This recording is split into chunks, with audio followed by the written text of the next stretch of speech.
Vous avez un projet. Vous voulez devenir un producteur d'électricité. Ça peut sembler ambitieux, mais avec la croissance des sources d'énergie renouvelables comme les éoliennes et les panneaux solaires, c'est de plus en plus réaliste. Mais ça ne veut pas dire que tout est simple pour autant. Car pour produire de l'énergie, il faut des équipements, du financement et des permis. Alors, quelle est la recette pour réussir sa production d'électricité de sources renouvelables? C'est le sujet de cette Minute Éclair.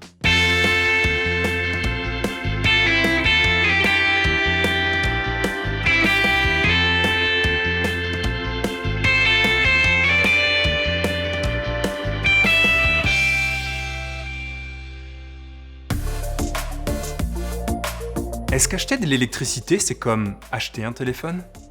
Mettre en place un projet d'énergie renouvelable, ça requiert de respecter plusieurs étapes, du financement à la mise en service, en plus de devoir interagir avec plusieurs parties prenantes. Il faut donc y aller par étapes.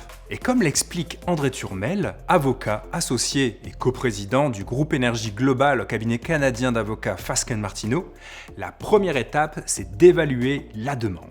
Un petit projet pour un village, un plus grand projet pour une région ou un très grand projet pour une partie d'un pays. C'est donc, il faut établir la demande et ensuite voir quelle sera l'offre. Si la demande est pour 100 MW, est-ce que je suis capable d'offrir un projet qui fera 100 MW? Et comme dans toute bonne entreprise, on doit avoir des clients. Qui va acheter l'énergie? Est-ce que je vends l'énergie à la société d'électricité du pays, souvent étatique, ou je vais vendre l'électricité à une industrie?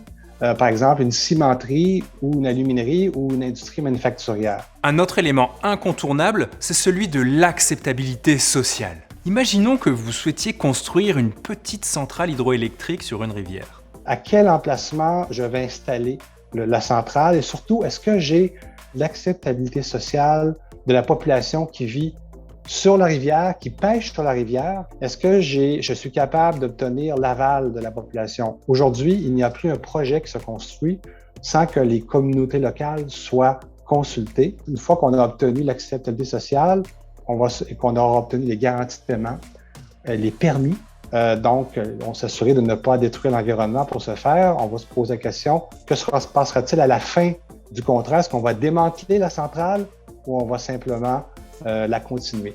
C'est ce type de questions qu'on se pose dans un contrat d'achat d'électricité. Et comme un téléphone, donc il faut bien connaître le besoin, bien connaître ce qu'on va faire avec. Ça sera la durée, surtout le prix qu'on est prêt à payer. Financer un projet, est-ce que c'est comme un prêt à la banque?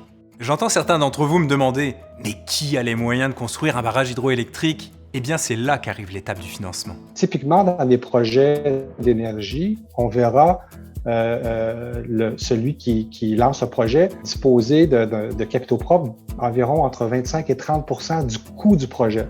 Disons que le projet coûte 10 millions de dollars, on va s'attendre à ce que vous mettez sur la table, comme on le dit familièrement, 3 millions de dollars et que vous financez à la banque 7 millions de dollars. Et que faut-il pour convaincre le banquier? Il faut prouver sa bancabilité. Qu'est-ce qu'un prêteur veut savoir de vous quand vous allez le voir? Il veut savoir la question fondamentale. Le mot-clé qu'on va vous poser comme question, c'est est-ce que votre projet est bancable? Quelle est la bancabilité du projet? C'est-à-dire que est-ce qu'on peut réellement inférer qu'avec votre projet, on va réussir à le financer parce qu'on va produire des revenus qui vont servir à payer le remboursement de l'intérêt et du capital sur la période.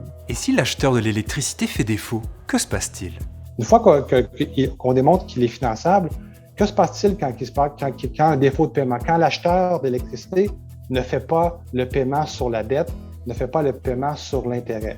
Ces clauses-là sont prévues au contrat de financement, notamment par le biais d'un accord direct, un autre contrat entre l'acheteur de l'électricité, la société de projet qui vend l'électricité et, par exemple, le ou les prêteurs. C'est ce type d'accord qui va sécuriser les prêteurs et qui va permettre à un projet de lever de terre. Construire et faire fonctionner une centrale selon un calendrier précis, est-ce faisable?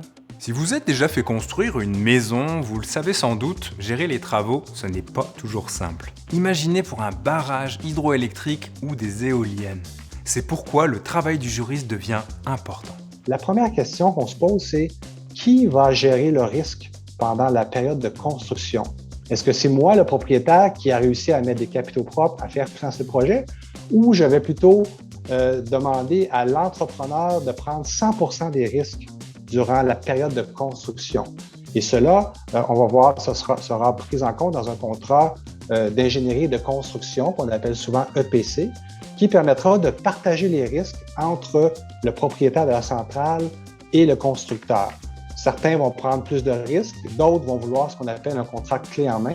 Mais tout cela se fait. Plus un propriétaire va envoyer 100% des risques à l'entrepreneur, plus le contrat risque de coûter cher. Mais il s'épargne des soucis. Et maintenant que vous avez votre centrale toute neuve, à qui allez-vous confier les clés?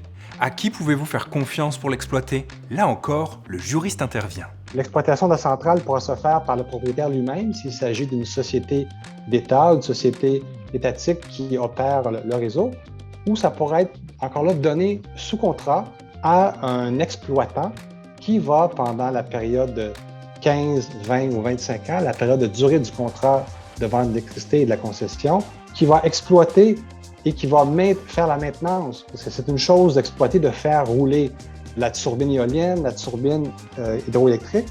Encore faut-il l'entretenir pour qu'elle produise exactement selon les capacités et les quantités prévues, parce qu'on peut bien faire rouler la centrale, mais si elle produit à 50% de sa capacité ou à 70%, il y a là une baisse de revenus et vous voyez en conséquence une série de défauts qui peuvent apparaître dans les contrats. Quand vient le temps de construire et faire fonctionner la centrale, des contrats vont intervenir, le contrat EPC pour la construction ou le contrat d'entretien et d'exploitation qu'on appelle souvent ONM pour Opération et Maintenance. Pour réussir sa production d'énergie renouvelable, il faut donc identifier la demande, planifier et coordonner les différents acteurs, évaluer et financer, construire et mettre en service le projet. Mais même si on réussit toutes ces étapes, rien n'est possible sans l'acceptabilité sociale devenue essentielle. Et pour ça, il n'y a pas de recette toute faite. En fait, les experts ne s'entendent même pas sur la définition de l'acceptabilité sociale. Une clé du succès consiste à impliquer les populations le plus tôt possible et comprendre leur perception. Respect de l'environnement, participation au projet et retombées socio-économiques locales sont souvent des priorités. Construire un projet qui perdurera au-delà de l'installation, c'est aussi ça le développement durable.